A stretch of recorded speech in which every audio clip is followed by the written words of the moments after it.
Hello guys, welcome back. और भाई साहब, कल का मैच क्या मैच था यार। ऐसा मैच मैंने लाइफ में एक या दो बार देखा होगा जब विराट कोहली ने इंडिया को जिताया था पाकिस्तान के खिलाफ। या फिर भाई कल का मैच तुम देखो इस चीज को यार, इंडिया वर्सेस ऑस्ट्रेलिया। भाई ऑस्ट्रेलिया एक ऐसी टीम है यार, टीम है यार साली जोक है, मतलब चिपक जाती है तो उतरने का नाम ही नहीं लेती यार। चाहे भाई मेंस वाली हो या वुमेन वाली हो, मतलब दोनों टीम भाई नाम ही अलग है, मैन या वुमेन, काम दोनों एक ही करती है, चिपका चिपकी वाला है भाई साहब। इससे जीतना एक दफा को ना ऐसा लगता असंभव कि नहीं यार इससे तो जीत ही नहीं सकते। भाई इंडिया को छोड़ के बाकी टीम में तो इसके आगे घुटने टेक देती है। सपने में ही शायद सोच लेते होंगे जीत जाएंगे, ऐसे ऐसे करके जीत जाएंगे, लेकिन रियलिटी में और लास्ट के मैच में भाई साहब सेमीफाइनल फाइनल तो भाई सोचना ही बेकार है इनके सामने कि तुम जीत जाओगे यार। भाई खतरनाक, मतलब कि ऑस्ट्रेलिया ने कल भाई साहब इतनी खतरनाक बैटिंग करी ना, इंडिया को एक रनों का पहाड़ बना के दे दिया। मतलब ओडीआई में मैन भी अपने भाई साहब वे भी इतने रन नहीं बनाते, 200 250 300 तक इन्होंने बनाए 338 रन। 338 रन मतलब गर्ल्स वाला मैच तुम समझ रहे हो, वुमेन वाला 338 रन। इस लेवल की भाई साहब बैटिंग करी है उन्होंने। उनमें से भाई 119 रन मार के गई है लिचफील्ड, 119 रन भाई साहब तुम समझ रहे हो। और कितने 93 गेंदों वो भाई, मतलब स्ट्राइक रेट भी देख लो तुम कितना बेहतरीन है। दूसरे नंबर पर आती है एलिसा पेरी, जो भाई साहब इंडिया की फेवरेट है, मतलब कि वुमेन्स में इंडिया वाले बहुत इसे पसंद करते हैं, खेलना भी और देखना भी बहुत सुंदर है। इसने ही मारे 77 रन,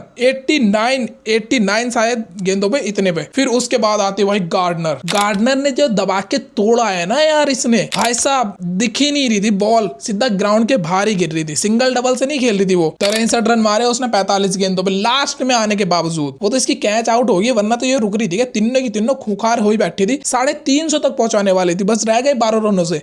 आतंक का दूसरा नाम अगर बोल लेना क्रिकेट की दुनिया में तो ऑस्ट्रेलिया ही है, बाकी और कोई नहीं है भाई। और इससे भिड़ने की हिम्मत केवल एक ही बंदा रखता है इंडिया वाले, और कोई नहीं है भाई। इनकी टीम चाहे लड़कियों की हो या लड़कों की हो, टीम होती ही खतरनाक और बेशरम, ऐसे भिगो भिगो के मारती है ना जिसमें आदमी शर्मा जाए। भाई साहब ये वो टीम है जो हर टीम के लिए, क्रिकेट टीम के लिए ना विलन का काम करती है। जैसे कि अपनी बॉलीवुड मूवी में ना तुम बढ़िया से बढ़िया विलन ले लो, इमरीश पुरी साहब, अगर उसके सामने कोई हीरो खड़ा हो जाता था ना तो उससे डबल की ही लगते थे कि भाई साहब हाँ इससे जीतना तो मुश्किल ही नहीं नामुमकिन है। तो वैसा ही काम बिल्कुल ये करती है। और इसके सामने जो जीत जाती है ना छोटी मोटी टीम, भाई साहब उसका तो खुशी का ठिकाना ही नहीं रहता। मतलब ट्रॉफी एक तरफ, इन्हें हराने की खुशी एक तरफ, इस लेवल की होती है भाई साहब एक्साइटमेंट, ये समझ लो तुम। और दूसरी तरफ इधर भाई तुम देखो, ये मैच था सेमीफाइनल वाला इंडिया वर्सेस ऑस्ट्रेलिया का, ठीक है वो मैच वाला। और तुम्हें पता ही चल गया होगा कि इतने बढ़िया बैटिंग करने के बाद ऑलरेडी भाई साहब साउथ अफ्रीका की टीम फाइनल में जाओ बैठी है। उसने जब देखा होगा कि यार ये तो 338 रन तो इंडिया को ही दे दिए, भाई उसके गले पर सांप लौट गया होगा। वो सोच रही होगी बस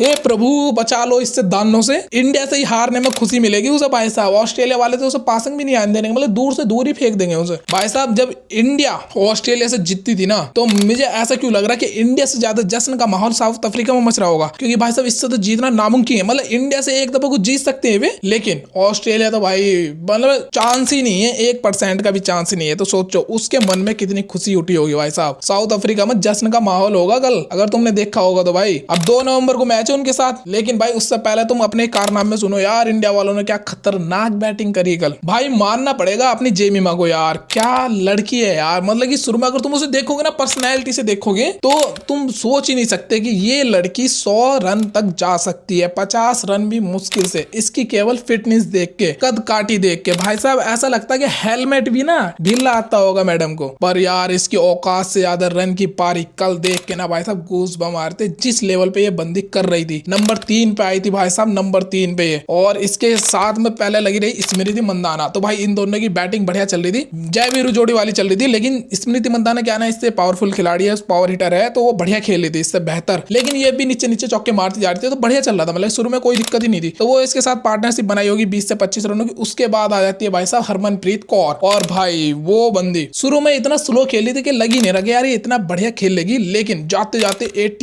89 रन मार के गई वो 88 गेंदों पे। सोच रहे हो बस उसने 50 के बाद जो इन्हें लगे हाथ लिया, भाई साहब मजा ही यार था देख के यार। क्या तुम लड़के छक्का मारोगे जो ये बंदी मार रही थी। उधर ही जेमिमा भाई साहब टुकटुकी में लगी हुई है, मतलब ये रन अप बॉल खेल रही थी शुरू से ही, और 50 तक तो ये बढ़िया खेल ली एकदम बेहतरीन वाला, मतलब देखते हो मजा भी आ रहा था। लेकिन 50 के बाद भाई साहब इसका जितना भी स्टेमिना था, पावर थी, सारी लूज होती जा रही थी हर शॉट के बाद। एक तो ये सिंगल डबल बहुत तेज भागती, मतलब कि ऐसे क्लिक करेगी ना शॉट को, हल्का सा लगा और बस तुरंत निकल जाएगी, चाहे सामने वाला रेडी है या नहीं है। भाई साहब ये कई बार तो बीच में से भाग के वापस आ जाती है, इस लेवल की। इसीलिए इसका स्टेमिना ना जल्दी से खत्म हो जाता है। और भाई तुमने में शतक तक आते आते पता नहीं भगवान से दुआ करती हुई आ रही थी या क्या करती हुई आ रही थी भाई साहब, शतक तक आते आते इसे ना 2 ब्रेक मिले बढ़िया, एक तो ऋचा घोष और एक दीप्ति शर्मा। भाई भला हो ऋचा घोष का, उसने भाई साहब 2-3 छक्के मार के लेवल में ला दिया था। अन्य तो भाई ऋचा घोष ने मारे भाई साहब 26 रन, जिसमें से कम नहीं तो 2 तो छक्के मारे होंगे, 2 से 3 छक्के। लेकिन इसकी जो बैटिंग थी ना भाई, मस्त बैटिंग थी उस नंबर पे आके, क्योंकि उस टाइम पे जेमिमा से बिल्कुल भी रन नहीं लग रहे थे यार, ये बेचारी सिंगल डबल ही कर पा रही थी और ऊपर से बहुत ज्यादा थक गई थी। भाई ऋचा घोष ने बहुत ही बढ़िया ब्रेक थ्रू दिया इसमें भाई साहब, अगर देखा जाए तो। उसके बाद जैसे ये चली गई, ऋचा घोष भी हो गई आउट, तब फिर तो भाई लगा ही नहीं था कि कोई यार जिता पाएगा भाई साहब। ये एक दफा कुछ सोच रही थी कि बस मैच हाथ से ना चला जाए, और पता नहीं इसके अंदर जान कहां से आई भाई साहब। इसने बेहतरीन बैटिंग करी यार कल, भाई देख के मजा आ गया। मैं तो ये कह रहा, इस चीज को ना शब्दों में बयान नहीं कर सकते भाई साहब। जो कल लाइव देख रहा था उससे पूछो इसका हाल, क्या बेहतरीन था भाई, मजा ही आ गया। मतलब उठने तक बंदा पानी भी पीने नहीं जा रहा होने का, जैसे ड्रिंक ब्रेक आ रहा था ना, तब मैं उठ के खुद पानी पी रहा था भाई, कि यार एक एक बॉल में ट्विस्ट था, एक एक बॉल में इस लेवल की बैटिंग हुई है कल। 14 चौके मारे जेमिमा ने, 127 रनों की बैटिंग करी 134 गेंदों पे इसने भाई साहब। बस सबसे बड़ी मतलब कि देखा गया ना तो इंडिया के लिए सुपर हीरो का काम करा इसने कल जीत के लिए, इससे बेहतरीन कुछ भी नहीं था भाई कल की बैटिंग में, मैं तो ये कहूंगा बस। तो तुम्हें क्या लगता है भाई फाइनल में एक आध दो और चल जाना यार, एक ही बंदे पे मत डालना दबाव, लेकिन मेरी तो पूरी उम्मीद है भाई 2 नवंबर को मजा आ जाएगा देख के, खास करके साउथ अफ्रीका। अब इतनी बड़ी कोई परेशानी की बात है नहीं, बस सबसे बड़ी प्रॉब्लम ऑस्ट्रेलिया ही थी भाई, जो कि निकल गई है, अब आएगा असली मजा। गाइस अभी के लिए बस इतना ही, बाय बाय, मिलते हैं नेक्स्ट वीडियो के साथ। पसंद आई तो प्लीज लाइक जरूर करें। Thank you for watching.